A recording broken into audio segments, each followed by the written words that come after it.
Hi everyone, I'm here today with Tanveer Grewal, owner and founder of Ambient Events at Ambient Events' first annual Green Ribbon community event. First of all, thank you so much for throwing this event. Thank you for having us. We really appreciate it. It's been a terrific day of very meaningful conversation about mental health and mental illness. And so first of all, Tanveer, can you tell us a little bit about what is mental health and what is mental illness? So mental health is very similar to what physical health is. So physical health is the well-being of your body, and that's something, because you can see it, people often understand it. So similarly, mental health is your psychological well-being, your physiological is your physical health. So your psychological well-being is the well-being of your mind, the well-being of your brain, your mind, your heart, just things that is your emotions and what runs your emotions. Right. And mental illness is obviously then an illness or a sickness of the mind. So whether it is small issues that are day to day, like anxiety, depression, that are very treatable, very copable, people can, it's not something that's necessarily life altering, but then there obviously are more severe illnesses, just the way physically you can get a cold, you can get sick, you get the flu. Anxiety and depression, it's not something that's short term, like the cold or the flu, but it is something that's much more manageable with great coping mechanisms, services, therapists, and then there's some more serious illnesses such as psychosis, schizophrenia, and that's what people often confuse, is that when they think of mental illness, they kind of go already to the extreme, but it's not an extreme. Your mental health is on a spectrum. Some days you can be happy and you have amazing mental health. Some days you're upset and it impacts your mental health. Or then when you get into mental illness is where you're kind of going on that side of the spectrum. Right. So can you tell me a little bit about Ambient Events throwing this project, the Green Ribbon Project? Just a little bit about that. So I recently actually graduated from Wilfrid Laurier. Last year, I did my undergrad in psychology, and then I decided I kind of wanted to switch to business. It was kind of a really big 180 jump, but I've always been very passionate about event planning, and I decided to start my own company very recently. And as a part of the launch, I wanted to launch an initiative that meant a lot to me, which was Green Ribbon, and it was about raising awareness on mental health issues within our community and something that would help our community in the long run. So I felt that the best way to do this, and starting up an event company, you have to do these little events, or you have to do things that are like kind of pro bono. So why not do something that will actually make a difference in someone's life? Why not do something that's going to bring our community to move forward? Right. And so now, for people watching that may be suffering from mental health problems, that may have a mental illness, what are some things that you would suggest someone that may believe that they may have a mental illness, might have mental health problems, what would you suggest they do? So I think the very first step is kind of accepting it. I know that the whole reason we're kind of doing this event is, to kind of break that stigma that surrounds mental health. The problem is that people don't want to accept it, they don't want to believe that it's true, or they don't have the education. So first off, it is getting that education and the necessary tools to kind of learn about what is mental health, what is mental illness, and then going from there. And when you do feel that, I may be suffering from anxiety or depression or some other sort of mental illness or mental health problem, it's about recognizing that you have that, recognizing your feelings. Don't try to people often try to suppress their feelings, or they say, it's stress, it'll go away. Don't suppress your feelings. It's okay to be upset. You don't have to be happy 24/7. It's okay to have those emotions. And it's kind of seeking support, whether it's through a family member, a trusted friend, or a doctor. Obviously, at a point in time, I do suggest that everyone goes and speak to, whether it's just your family doctor, and tell them a little bit about what you're experiencing. But it's really important also to have a support system. So if that support system starts with a friend or a family member, that's great. If not, speak to your family doctor, go to a walk-in clinic, speak to a doctor about the emotions you're feeling.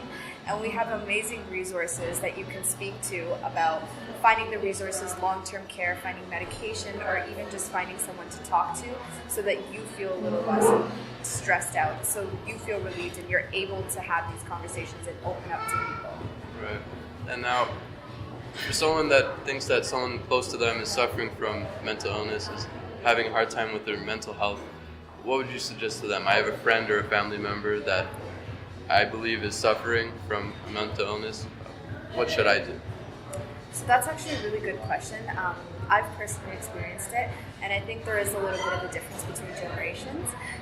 So sometimes if it's someone who's younger or they know more a little bit about mental health, it's a little easier to approach them. Whereas if it's someone who's older from a different generation, it's hard to kind of approach them on that level. So first is kind of identifying how do you think it would best resonate with them. So sometimes people feel attacked when you go to them and be like, hey, I think you need to go see a doctor. I think you're feeling like this. Like people who are already feeling overwhelmed don't want to feel more overwhelmed. So it's kind of approaching them and being like, even if it's just listening to them, that I'm here for you, I support you, and I'm going to be there with you through this journey. If it is something where you think it's at the point of self-harm, at that point, unfortunately, it's really hard, and it is best to call 911. If you think that someone is suicidal or they're going to do self-harm themselves, it's important that you call for help, whether it's 911, whether it's medical services. It's just important to kind of get them contained, make sure they don't harm themselves, make sure people are safe. But if it is just, trying to get them to seek support, it's if you're speaking to your parents or your grandparents, if it's in a different language, first speak to them in their other language. Like for Punjabi people, often people think it's jinta or Brar, and then, speaking to my grandma, like, I know you feel a lot of like how can I help you with that? And like there's so many organizations like PCHS, that's just one of the organizations I know that has a specific program for seniors even. So there's a variety of resources that are available. It's just kind of getting those people to get to those resources. So supporting your family members, having that conversation and easing into it so they don't feel overwhelmed, being a support system in the way they need. And so you're mentioning resources available for people suffering from mental illnesses. With a word or a number, how would you rate the current facilities and services available for people with mental health, especially publicly available? I don't want to rate by a number, but I do think there are a lot of resources that are available.